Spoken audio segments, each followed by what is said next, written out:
before we get into this interview, I just want to say, man, like you were a big part of my childhood, and I grew up watching your movies, and to see you still doing amazing projects now, it's really awesome. So, I really appreciate your time today and giving me the opportunity to speak with you, man. Honestly, thank you. Yeah, thank you. Thank you. No, this is great. First off, John, I want to start off by talking about your new film, Waltzing with Brando, with Billy Zane. I remember last year when the photos of Billy as Marlon Brando were going viral. He looked the resemblance was so uncanny. When you first stepped on set and saw him in full character, what was that moment like for you, seeing him like that for the first time? It was I mean it was very cool. I saw the first time actually I saw him was from photos because they had this was one of those COVID movies where we I had signed up. I think I was in talks with them before COVID hit. And with the producer, director, and Billy, and I knew I was like, okay, this is gonna happen. But then COVID hit, and nobody was sure exactly when any production was gonna pick back up. But in the interim, while they were waiting for the rest of the funding, this is being an independent movie, they were wondering. They were like, well, we're gonna go out. We've got Billy already. They're in LA. We're gonna go shoot some kind of test, but not really tests. We're going to go shoot some scenes that we know we can pull together, that we can use in the film, but don't involve the main storyline. Because within the film, you see a lot of like flashbacks of and clips from obviously famous Marlon Brando movies, The Godfather, Last Tango, and so they went out and they shot, yeah, a bunch of things with him in these different movie character moments, and they had showed me like some of the footage, some of the photos, and that blew me away. That blew me away. I was like, holy cow, okay. If anything, if this film stinks or not, it's gonna look legit like Billy is completely transformed. It was very cool. Yeah, and can you talk a little bit about your character and your dynamic with Billy on the set of this film? With him as Marlon Brando, like your character with him. Can you talk a little bit about that as well? Well, what was a lot of fun, so the book that the movie is based on is called Waltzing with Brando, written by the it's an autobiography, but it's fun. It's not, this Bernard is the character that I play. And he is the guy who writes the book. He is the interesting architect who that not Billy, that Marlon Brando seeks out because he is known for doing very kind of odd, eco-friendly, weird kind of designs, and knows how to design living habitats in some of the most inhabitable places in the world. At that time, he was kind of cutting edge and very forward thinking, and so he comes to him looking to help him create this habitat on this island this island paradise in the middle of nowhere in the Pacific. And so he, it's a fun dynamic because my character, uh, Bernard, does not know really. He's like your typical everyman who's aware of some of the Marlon Brando films. Marlon Brando being the biggest actor, the most popular actor at the time. And he's like, well, of course, he recognizes him, but, they're two completely different people. Bernard's got his head on his shoulders a little bit more. He's a little bit more straight laced, uptight. All right, I just got to do what I got to do. And Marlon's this kind of larger than life character who just does whatever he wants to do, with and with the money that's coming in from the movies that he's got and his success. And he was a colorful, eccentric character, and when you mix him with this much more level-headed character, you see some headbutting, but you also see a lot of opening up. You get Marlon, who's constantly not just pulling practice, but doing everything he can to open this guy up, this nerd from Los Angeles. And he's like, all right, we're gonna have a lot of fun. And Bernard is constantly like trying to get back on track, trying to get back on track. This is what we need. I'm the realist. This is what's gonna. This is costing us too much money. This is this is impossible. And Marlon was, he doesn't take no for an answer. Growing up, were you also a big Marlon Brando fan? Were you a fan of his movies as well? Growing up, no, I did not know Marlon Brando very well. I might have known him as uh, Kal-El, or no, not Kal-El. Oh, No, Jor-El, Zor-El, Jor-El from Zor-El, Superman. Jor-El, Yeah. Jor-El. Yeah, I probably barely knew him from Superman. This was growing up. Growing up, he was a little bit before my time. I was a child of the 80s, so I was watching, everything else that was 80s and stuff. And it wasn't until I became a film student, more maybe a little bit in my high school years and definitely my college years, I started watching and becoming more aware of his presence and his importance in film history. Yeah, he's no, he's iconic, man. And what's great about this film is you got to work with Billy Zane, you're also doing another film called Tapawingo, which also features Billy Zane. And then Yeah. you have a horror film as well called I See the Demon. All three of these films, they all feel so different, and I really like how you're tapping into a variety of different genres. At this stage in your career, what do you look for when deciding to take on a project? Um, I I'd like to think like most actors, you're looking at something first, do you I don't know exactly which comes first. You want to think, okay, first of all, do you think this project is ridiculous? Or do you think there's something interesting there? But sometimes that's fed by, it's interesting because there's something about the character that I'm being asked to read for or being asked to play. Um, you could have a really interesting character in a bit of a dud film, or not a great script, or you may have a really cool script, but you just don't like the role. So it's really the biggest combo between those two factors. Is this a character that I think I can play, that I think I can bring something new to? And for myself, I like to normally think, have I played this character before? What can I bring new to my experience by playing this role, by doing this project? And sometimes it's a little bit of like, okay, I've done this kind of role before, but I like the people involved or I like the project. It's really different with each project. Um, so yeah, I mean, all three of these projects that are yet to come out were definitely fell within that realm. I had never done Waltzing with Brando. I'd never done like a biopic. No, I had done a biopic. Did a Disney biopic way back in the day. Um, so I guess, but I'd never done a biopic about Marlon Brando, but it was, written, playing it from the perspective of the guy who tells the story. And that was really cool. Um, and it was a chance to work, be in a film where you're working quote unquote with Marlon Brando, Billy Zane, who does a wonderful job, an incredible job playing this character. So that was really cool. And also getting to shoot in Tahiti is not a bad thing either. And I had never done. I don't do not really any horror films, and I see the demon is not just a horror, but it's more of like a psychological thriller horror drama. And I don't get to do a lot of dramas. And so I thought that would be interesting and fun to do as well. And plus, it involves some friends that, were making it. So I thought that I love being on set working with cool people. More often than not, I get to work with cool people and I love, it's, as any, person in their office or their work environment will tell you, it's always nice to have cool people to work with.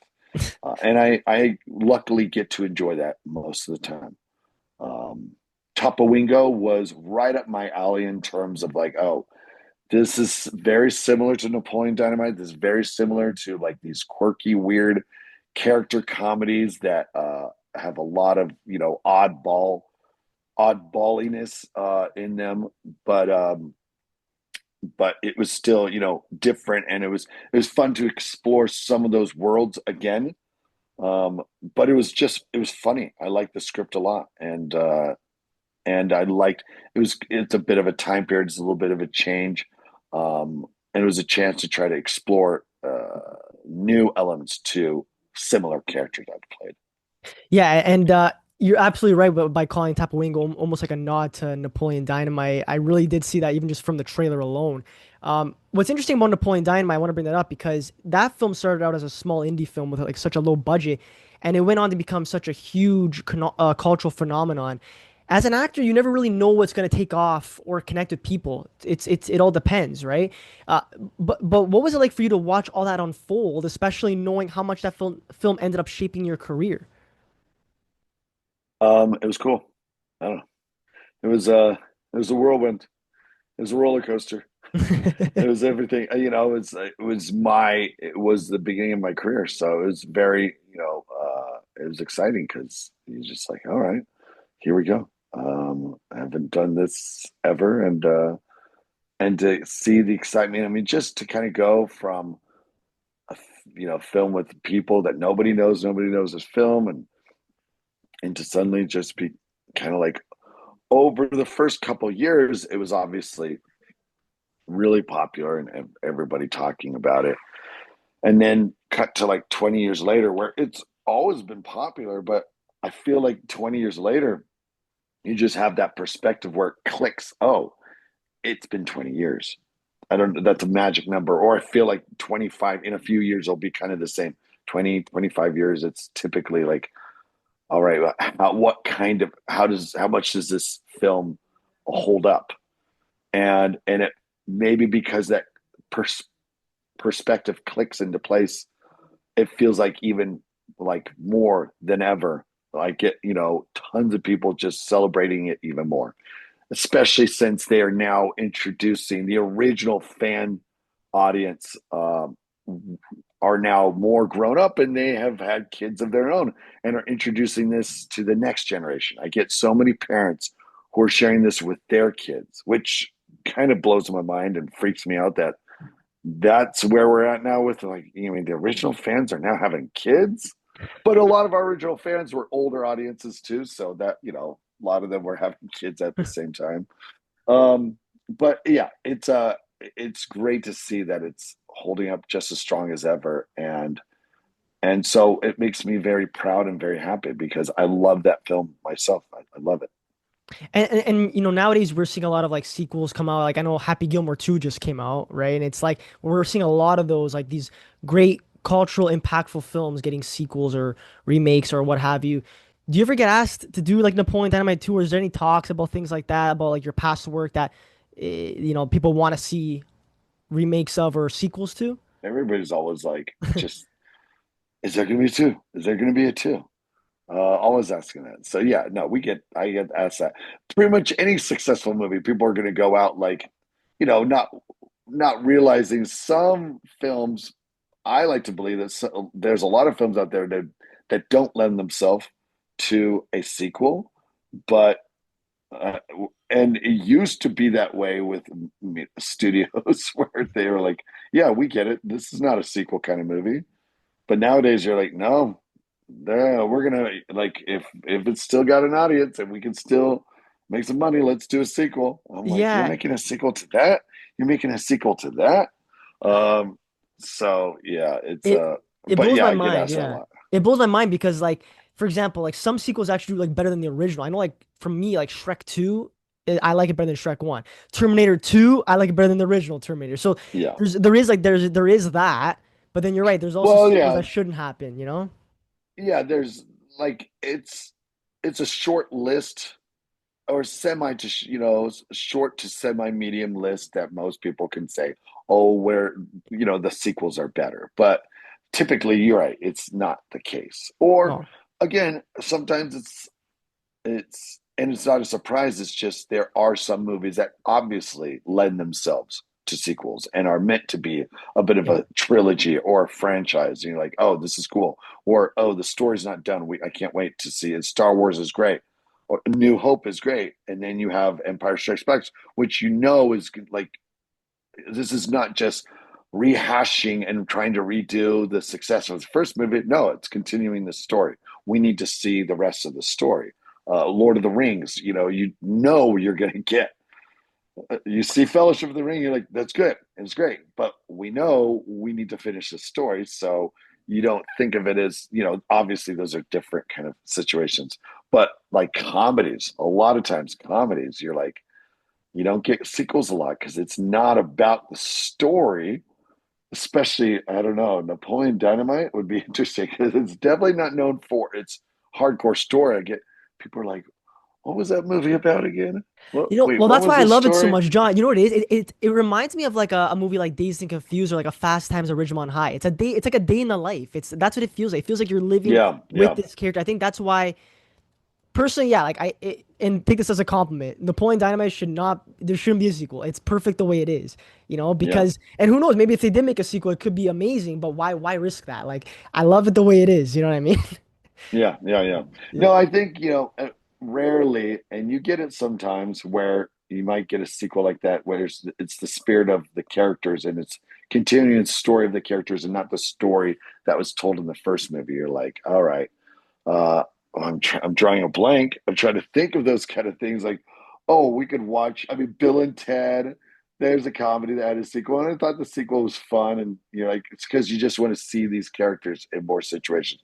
But when you got like Bridget Jones, which is a character, but it's also got it's a love story. You're like, well, how many times can we rehash the same idea?